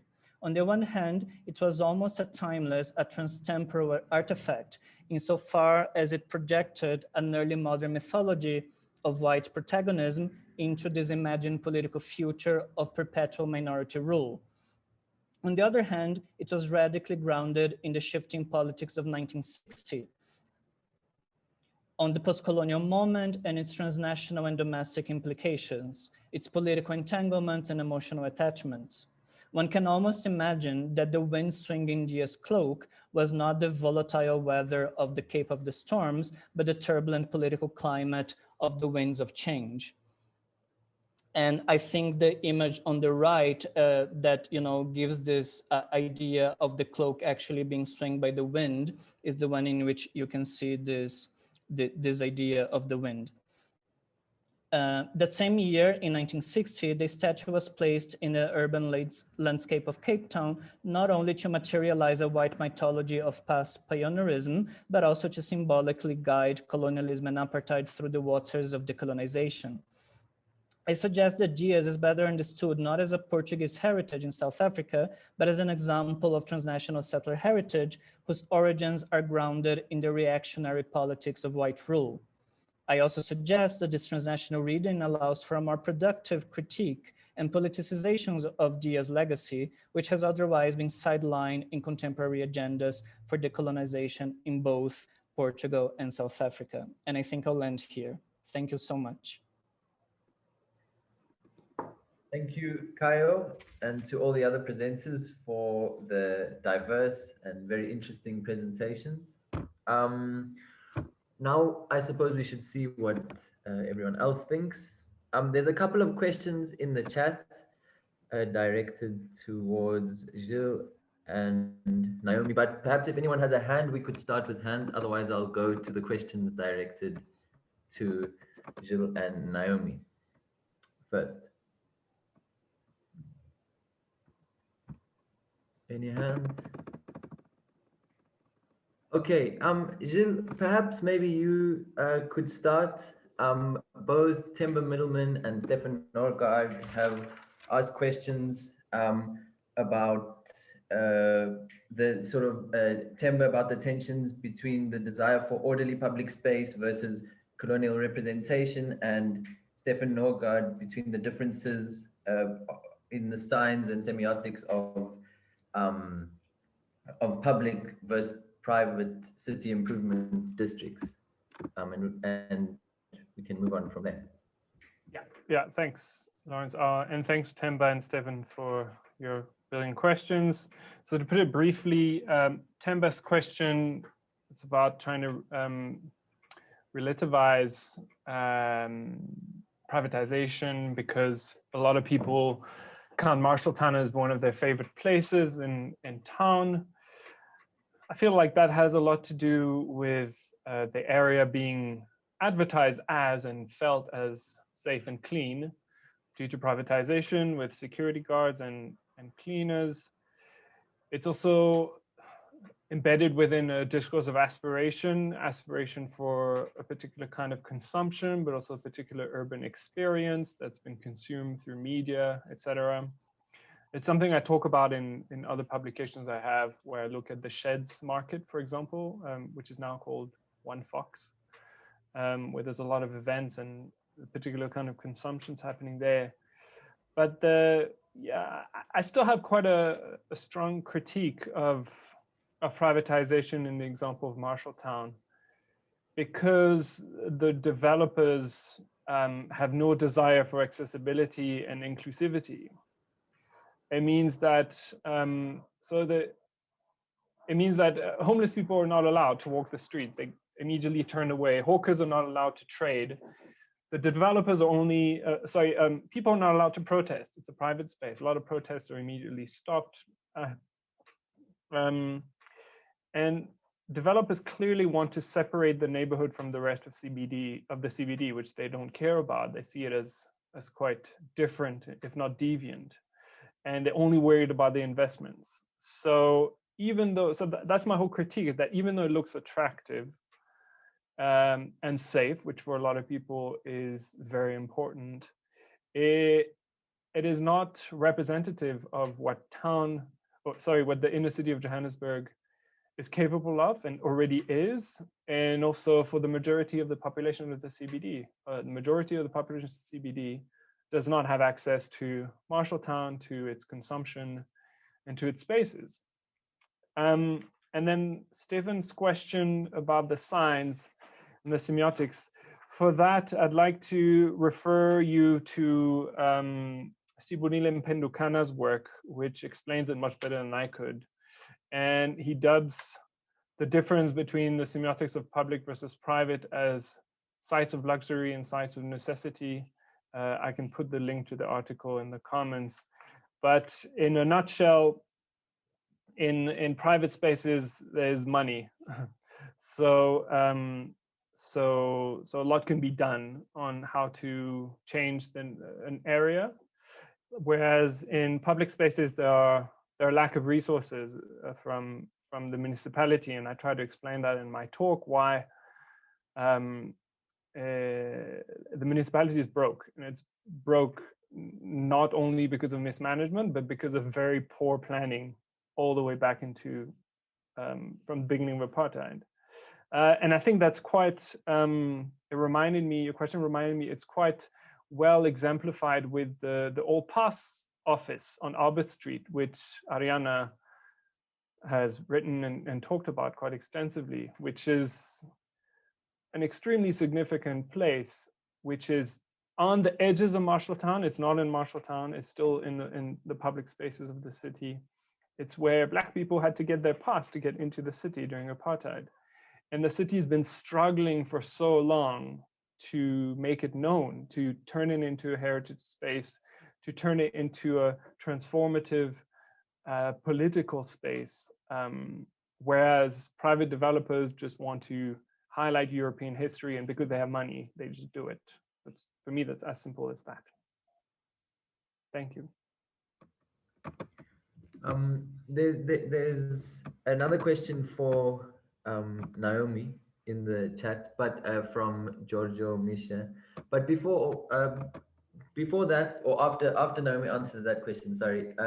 Also, I would encourage all of the presenters to ask each other questions, or the presentations are not all speak to each other in different ways, and I think that can be explored as well. Okay, Naomi, you can go. Yeah, thank you. So Giorgio had a question, and can I say a bit more about this very particular Black neighborhood in the middle of Cape Town? So yeah, you're correct. Woodstock and Salt River, which are sort of entangled and right next to each other, for some reason that I actually am not very clear about, and maybe someone in the space has a better grasp of that history than I do, were not ever declared under the Group Areas Act. So kind of became what was, then known as gray areas that were sort of racially relatively mixed, kind of in the midst of, a city bowl in the southern suburbs that were mostly declared as white areas under the Group Areas Act.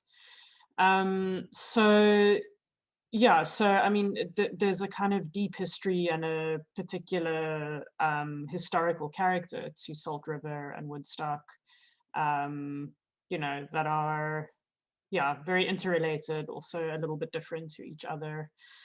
You know, and then also, you know, of course, Salt River, kind of the character of Salt River was really fundamentally shaped by its position in the textile industry, and people who both lived in Salt River and worked in the textile industry, but also people who traveled from all over the city.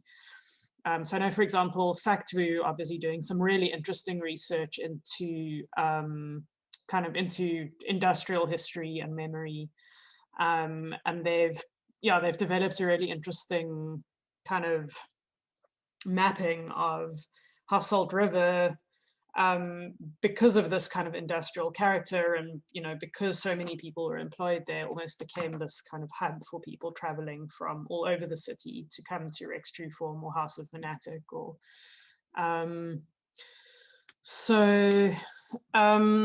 yeah, so I mean, it is a very particular, yeah, kind of space in Cape Town, and especially, you know, in a Cape Town where, you know, the geographies of apartheid are, I don't know, they seem so intractable, you know. I think we sort of talked about this a little bit yesterday with Tariq Toffa's paper around colonial landscapes and kind of, you know, landscapes in the Western Cape, that there is this kind of, yeah, there's sort of spatial, the spatial fixity of the city of Cape Town feels really difficult to shift, I think, for various reasons. So yeah, I mean, all of those, yeah, all of that has an impact on, you know, on Salt River, on memories of Salt River, on how long-standing residents kind of experience it. And then your other question was about if there's kind of a distinguishing between, let me just see if I've understood this correctly, between gentrification caused by the sale but preservation of old buildings and gentrification by the construction of large apartment blocks on the edge. I think, I mean, not really. I mean, that would be an interesting thing to sort of tease out further. But I mean, not really, because you know, most commonly the approach that has been taken is, at least in Salt River, it's a bit different in Woodstock, but has been kind of more of an adaptive reuse process. So it's more of like what I showed you in that flyer, where, you know, the plan will kind of be to keep the frontage and set the new development back a little bit and then build up. Or that photo that, you know, that Anwar took of, you know, these two little houses that are sort of nestled in this huge development that sort of overshadows them. So at the moment, that is more kind of what is happening in Salt River. Woodstock, there's been a little bit more in the way of demolition and rebuilding. So the change has sort of been a bit more drastic. And I think there's a lot of anxiety in Salt River about that kind of, because, you know, Salt River is sort of next in line because they're right next door. So there's a lot of anxiety about that kind of quite wholesale destruction, I think, of the urban fabric. Yeah, so I hope that answers your question.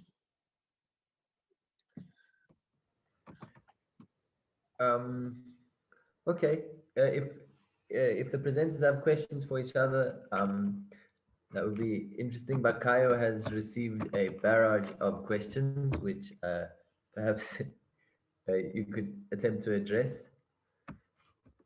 I think Maria Freitas. It's Maria Freitas, Kasonde Mukonde, Giorgio Miche, and Tariq Toffa, who have lots of questions.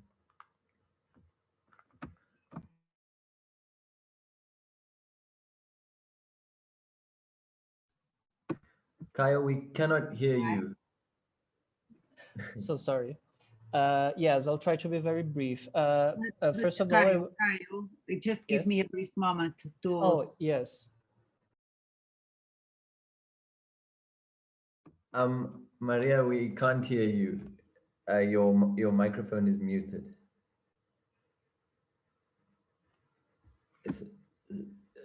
Okay, can you hear me now? Yes, yes. It's okay now? Caio, I'm a Portuguese. I live in Macau. And Macau was also under Portuguese administration, was also a colony until 1999. And we have, as common, we have statues. We have statues to celebrate occasions, to celebrate some people. And we have one statue, is a very humble statue with a navigator that in 1513 arrived in Macau. Albuquerque is a pedestrian statue. And then after the handover, the statue is still there. People looked at it and they found very interesting to have a statue there.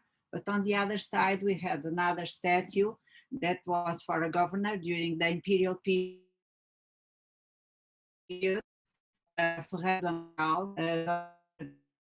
Wants to establish, like in Hong Kong, he wants to establish an emporium. He closed some taxis and so on, and he was killed.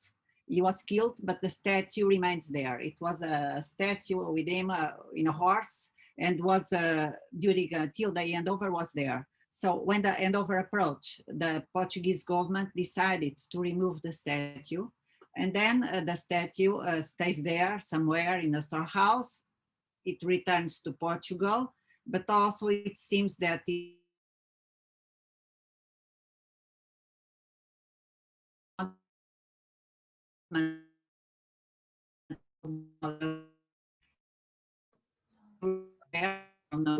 exactly. That means that the statues as symbols of colonialism have a narrative and can be destroyed or can be, consecrated as symbols of new eras. But as when people contested it, are they all to be destroyed? Or should we have a narrative and explain this to the citizens, to the visitors, explaining in which context the statue was born and why it stays there and what is the meaning of this statue? What do you think in your viewpoint is more correct? Thank you.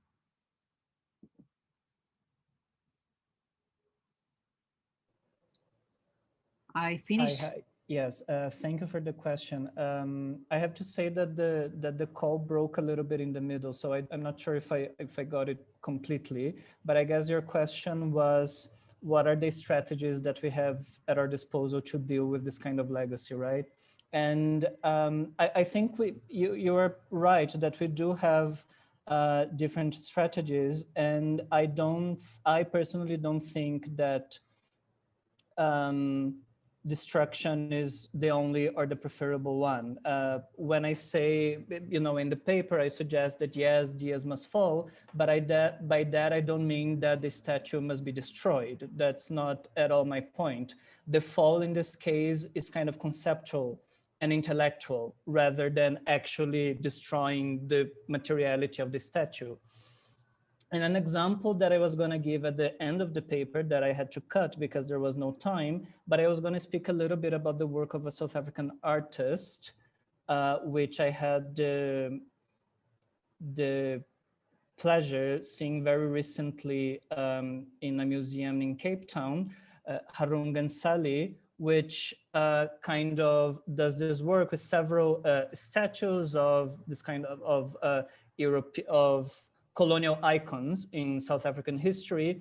And for me, it was a very interesting way of kind of performing this fall of the idea of the monument without actually,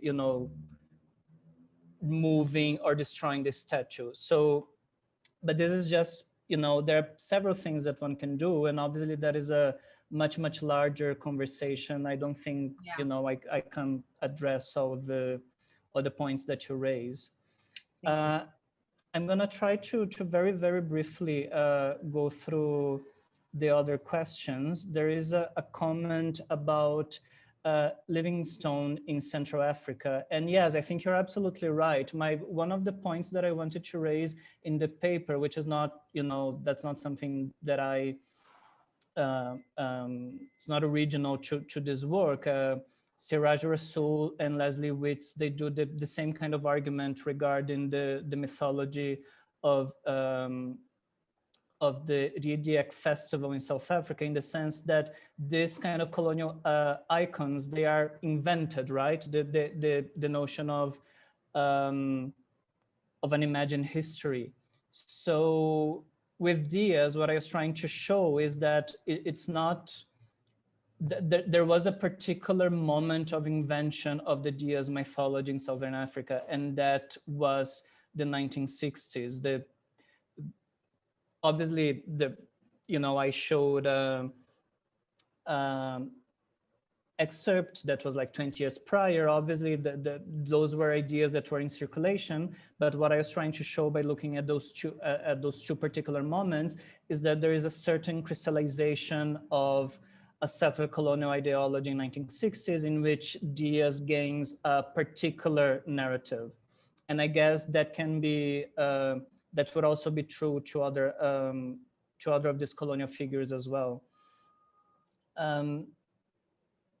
George's question about the Dias cross in Namibia, I find that it's such a fascinating case, and I would love to know more about it, to do research about it. But unfortunately, I have been looking to see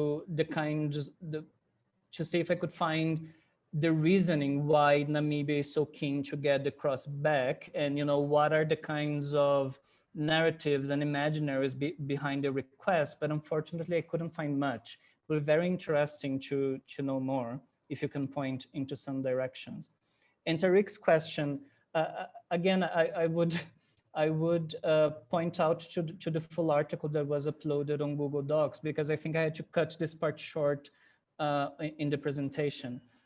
But you're absolutely right. In the paper, I try to show how both events and both monuments, they are reactionary. That's why I use the term reactionary white transnationalism. They are 100% respond to the kind of global and continental context of African decolonization. And they are basically trying to cement and to materialize in the form of these monuments an alternative which is perpetual white rule, which is what I try to argue in the paper. And I think that's it for me. Thanks, Kayo. There was a question directed towards Greer, Sibonelo, and Adima from Tariq Tofa on, it's in the chat. It's on heritage as a kind of recourse within architectural practice. Perhaps anyone would like to comment on that. Hi, I'll take the question. Tariq, I think it's an extension of our conversation yesterday, about how we need to be seeing possibly this idea of heritage as being inherent kind of instilled values of individuals. And so using that as the sort of primer or the foundation for our conversation in architectural heritage. And possibly a way to intervene specifically into the architectural practice of heritage, which I think as well as I do and many others has been rather singularly focused on these notions of preservation or conservation of a colonial sort of history, whether it's in Durban on the Berea or in Cape Town or anywhere. And so the thought I think that we were trying to get across in this notion was that it immediately becomes a relevant and relatable topic when we start to talk about heritage as being inherent to individuals, and it moves it away from this idea of needing to be an expert or needing to have particular access in order to engage in this discourse. And perhaps for us that was what we wanted to move on the thought with, that anybody could engage in this conversation if they understood their own inherent value as individuals, and then inherent value within the communities of which they represent or the communities that they come from, in order to kind of serve as a viable contrast and a viable contributor to the conversation of heritage at large. So if we were to have a position or the possibility for a heritage dialogue that would be constructive with Save Our Berea, entities like it. And I must be honest and say that, look, I know Greer tried on multiple occasions to try and engage with the organization, but if there was a way that we could have these conversations where people were coming to an open forum, willing to engage with first the discomforts of having to acknowledge their privilege as claiming our Berea. But if we came to a point where the dialogue was inclusive and the meaning and value of each person around the table was equal, rather than wanting to stake claim to ideas and aesthetics that do not belong to the kind of majority demographic of the city and space that we engage in, then maybe we could suggest a more viable kind of future for South African architecture. And I think in that part of the paper, we actually also referenced your work. So I don't know if there's something that we could continue to discuss on that point. But yeah, I hope I've answered in a way your question, just about a thought rather than an answer specifically. Thanks. I saw earlier that Pamela Gupta had her hand up. Do you have a question, Pamela?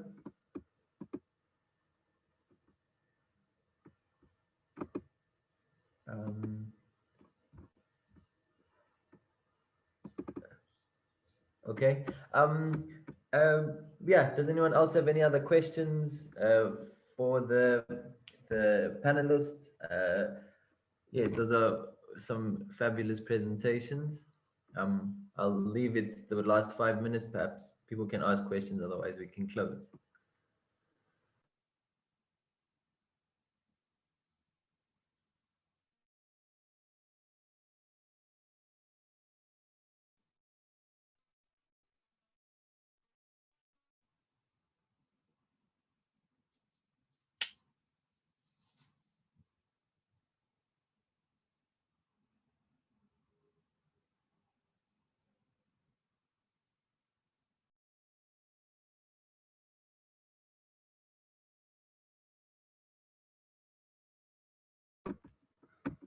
I suppose, Kayo, I also recently walked past every day I walk past this padrao in the Cullen Library. Yeah, I mean, I found your presentation interesting on Diaz, because yeah, it's kind of, it's just a history that's quite far. I suppose it's even from, as you show, from discourses of colonialism, it's quite far away. But yeah, I missed the point on exactly why is it in Cullen Library, and do you, like, for instance, inside Cullen Library they have those 3 pictures. They have the one of the settlers sort of whiter sheets on the one wall, but then they have that thus spake, I think it's thus spake Zarathustra as a counter to it. I don't know, it's quite interesting, its positioning, and yeah. Yeah, well, just the short answer to the question is it's in the Cullen Library because who discovered the fragments that ended up, being reconstituted as the cross was Eric Eccleston, who was at the time a scholar at Wits. So because of this connection, it ended up in the Cullen Library. And I mean, if it is really a fascinating case study, and if you want to know more about it, there is a very good article that I cite in the longer paper. But that is the short answer. Okay, Kyle, there's another. Pamela's ready to ask a question, but I think maybe. Hi. Okay. Yeah, I'm here. I'll be very short because I know we're at the end of the session. Yeah, I joined late, so my apologies. My question's directed to Kayo. It's a really interesting paper, and I wanted to push you on a couple of things. One is to think about sort of the politics of friendship between the Portuguese and the British beyond just the Southern African context, because I think there's a long-standing, complicated relationship that goes, I mean, my work's in Goa, India, and the relationship between the Portuguese and the British in India is very, very, I mean, you could even make the argument that the Portuguese were colonized by the British at one point. So what is that relationship outside of Southern Africa? I think would help explain some of the context of that. And then on top of that is settler colonialism. A second point would be to think about where the Portuguese statues fit versus the Afrikaans statues versus the British. And I think that those are three different layers of statues that need to be sort of thought through as to what's happening. And then the last point would be that, I mean, my understanding is that sort of the history of Afrikaners is also has incorporated this myth that their forefathers were the Portuguese in some ways.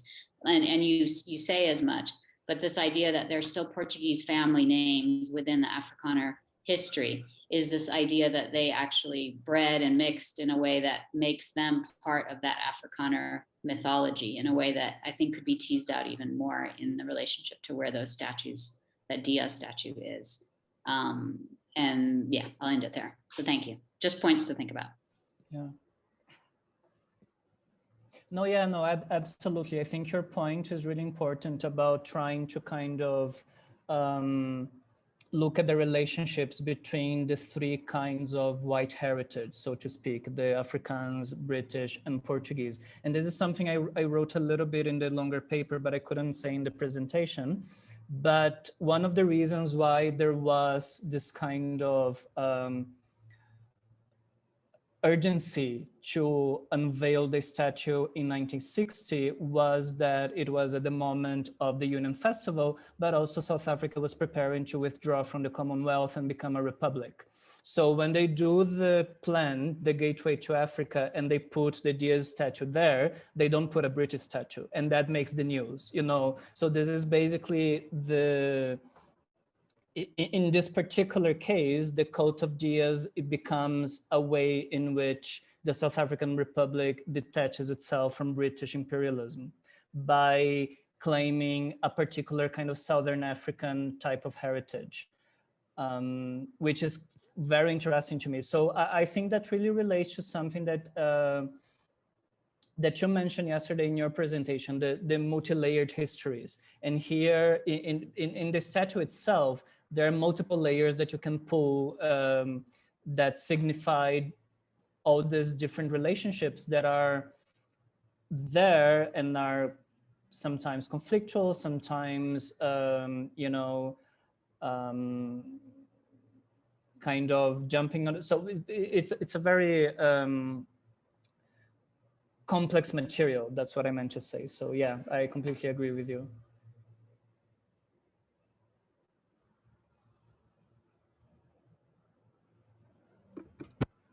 Okay, thank you everyone. We're at the end of the 7th session.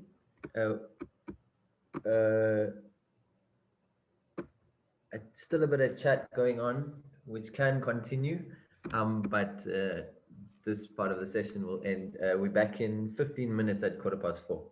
Thanks all for attending.